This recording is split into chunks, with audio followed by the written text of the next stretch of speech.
talk creativity, our divine birthright. And to me, the very first thing God does is create. God creates. And then after creating everything else, God creates us.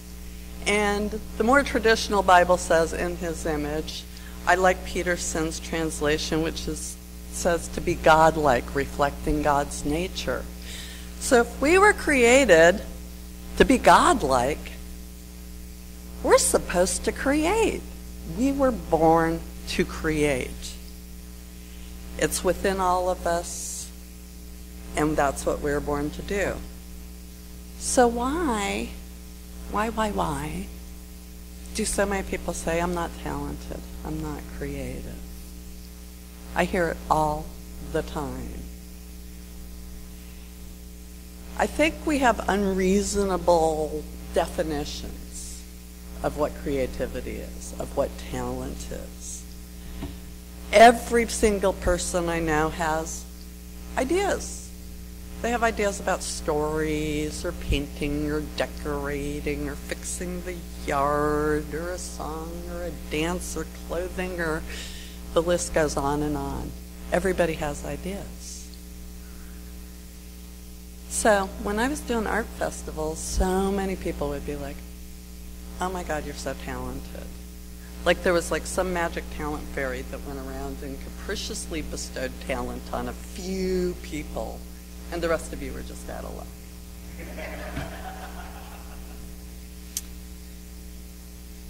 Creativity is the idea, talent is the execution. And what I would tell these people is talent is the passion and desire to do something enough to go through the frustration of learning and mastering it. Every single person I knew doing art festivals, every single person I know who's talented spends a ton of time on it. It's not like they wake up in the morning and it just happens with no work. There's a lot of work that goes into it. Michelangelo had a quote, and I didn't memorize it, but it was something of, if you saw how much work went into what I do, you wouldn't call it genius. Paraphrasing. So why is it that not everyone knows they're creative? Why do so many people out there go, oh, you're talented, you're creative, I'm not? What keeps us from that? A lot of things, but I think at the base of it all is we live in a world that values being sensible, being practical, being rational, being safe.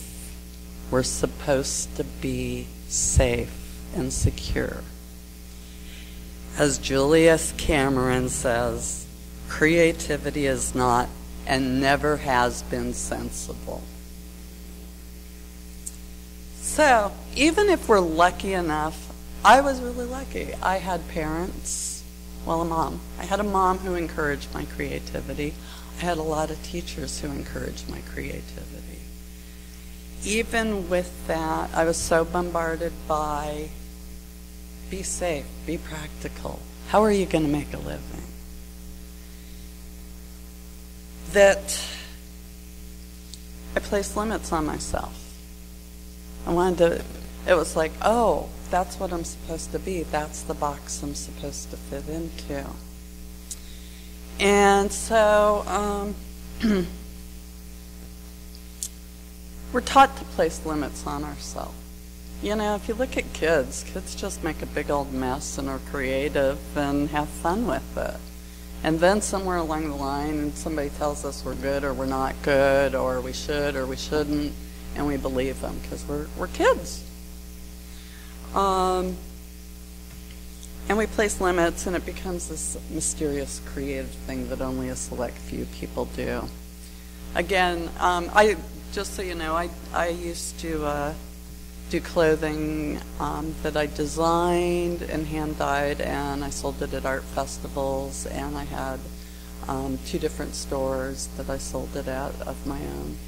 And so I traveled a lot and got to interact with people and talk about my art.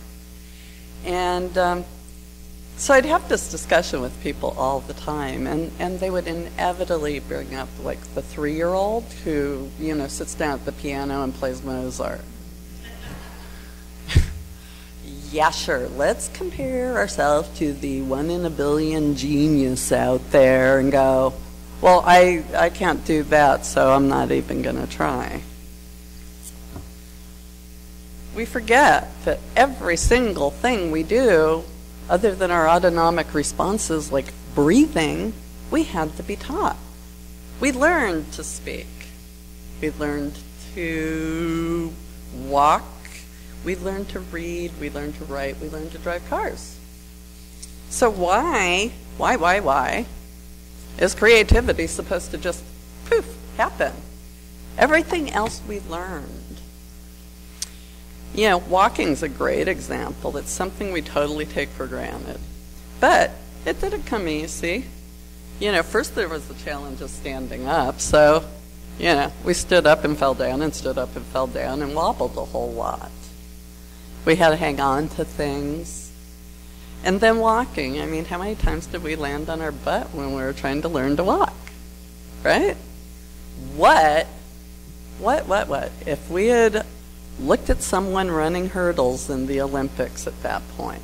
What if we looked at that person running hurdles and said, oh my God, I can't even stand up. Every time I take a step, I fall down. Look at that person. I'm never going to be able to walk, much less do that. So I'm going to stop now. I don't have what it takes to walk. I'm not even going to try. Well, we'd all still be crawling around. Which is kind of fun to imagine. I had a visual of all of us crawling around church. But isn't that what we do with our creativity?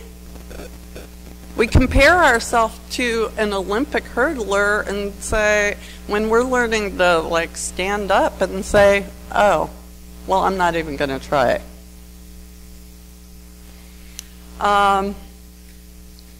So everything we do, we've learned. Yes, some of us learn some things more easily than others. And a lot of that is what turns us on. It's kind of like M. Scott Peck has a whole story about always saying, oh, I can't fix cars. Until one day this guy looked at him and said, it's because you don't take the time. And he goes on to talk about taking the time to look at something wrong in his car and figuring out how to fix it. And realizing that it's a choice we make. Today it's not that I'm not musical, it's just that it's not where I put my energy and focus. So I sing horribly, and that's okay. We don't have to be expert at everything, but we get to make a choice, and it's always going to be what it is that turns us on enough to put the time into it.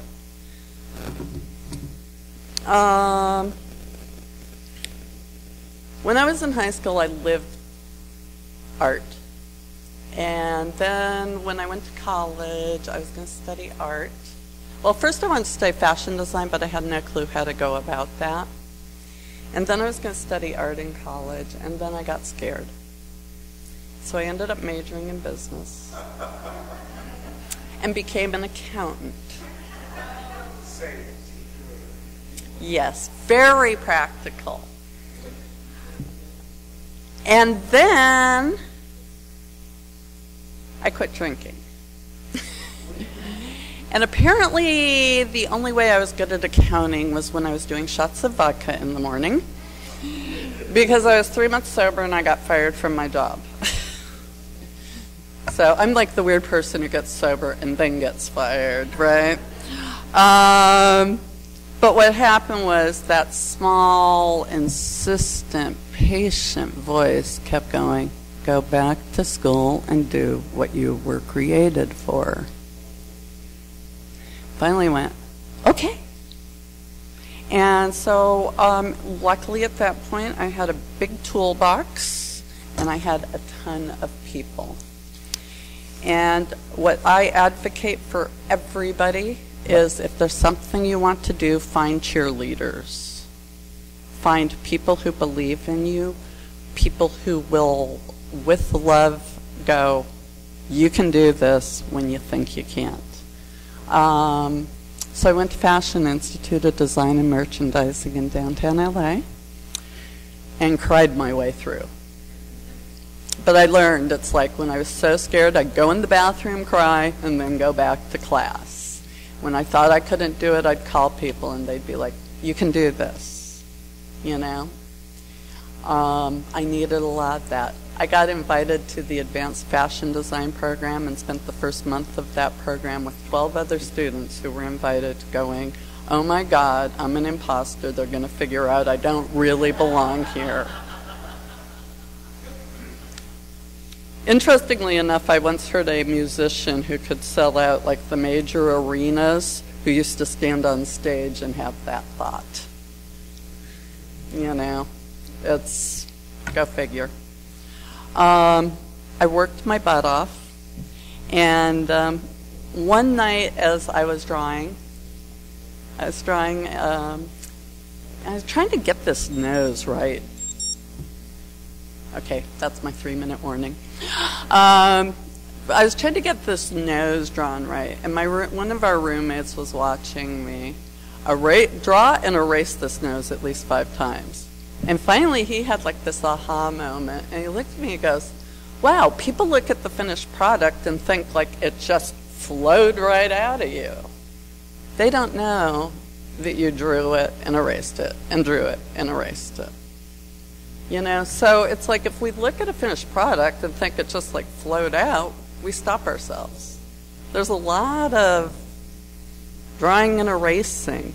I've also found that a lot of times mistakes lead me a cool place.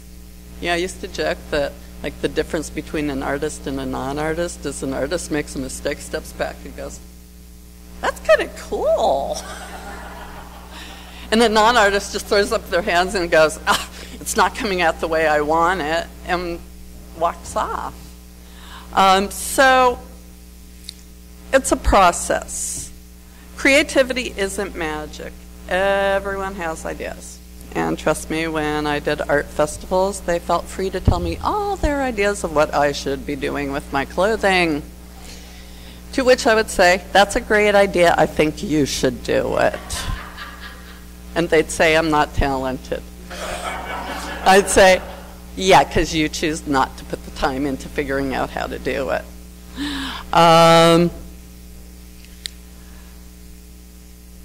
So, I think the big thing here, where am I?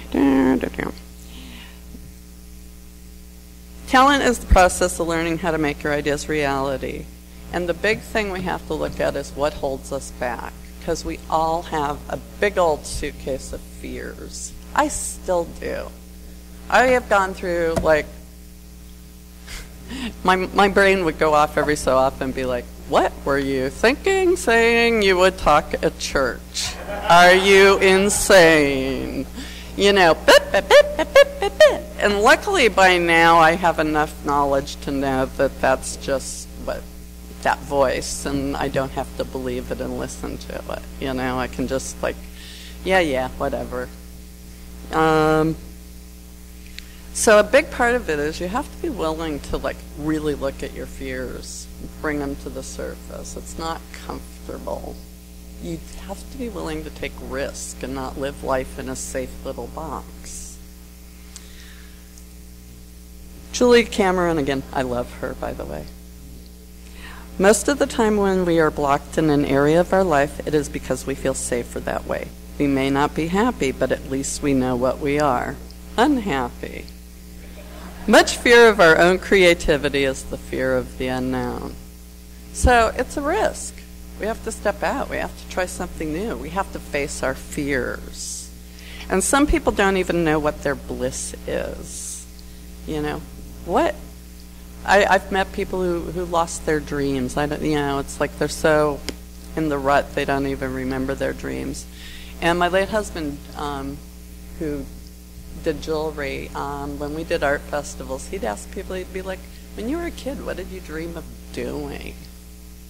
You know, what turned you on? Because he was the kid picking up rocks at the bus stop and going, ooh, look at this. So that's what he grew up and did, was take rocks and make them pretty and go, ooh, look at this. So that thing you dreamt about, that's your bliss. And a lot of people think, as you grow up, I'm too old. And I love, there's a story about Joanne Woodward who, after she had her children and was in her mid-30s, decided she had always wanted to be a ballerina. Well, at that point, she's not going to be a ballerina, but she started ballet classes because what she really wanted was to dance ballet, So if you think it's like, I want to play guitar, you can play guitar. If you think I want to be a rock and roll musician, and famous, then you're not going to do it because you'll be like, oh, I'm too old. So it's finding that thing you want to do because you want to do it, not for status or achievement. And sometimes we get to make a living at it. Sometimes it's the thing we do. And we work to support the thing we love to do. When I was living in West Hollywood, I always said everybody had two jobs. They had the job to pay the bills, and they had the job to pursue their dream. But we were happy because the payoff of facing your fears, the payoff of all the hard work, is an indescribable joy. Because that's where you feel God flowing through you. That's when I feel attuned to the universe. That's when I know I am being exactly who I was created to be. Right now, as many of you know, I've had kind of everything in my life change over the past 2 years. And I'm on a new path. And I'm not quite sure what it's going to be. But this is part of it, And I seem to be writing a lot. My old creativity isn't working in this time, but I'm finding new creativities, new things. I've dreamt about being a motivational speaker, so hi, I hope I've motivated you. It's one more time taking a risk, stepping into the unknown, and I'm still not quite sure. I have ideas, but I'm not quite sure what they want to be when they grow up. And all I have to do, though, is show up and do these things and agree to do something like this and step out and go, okay, let me give this a shot. So, join me. Walk through your fears. Find the people who will encourage you. By becoming creators, our souls expand, leap out of us, bathe the world in their joy that we are doing what we were created for. Create. Thank you.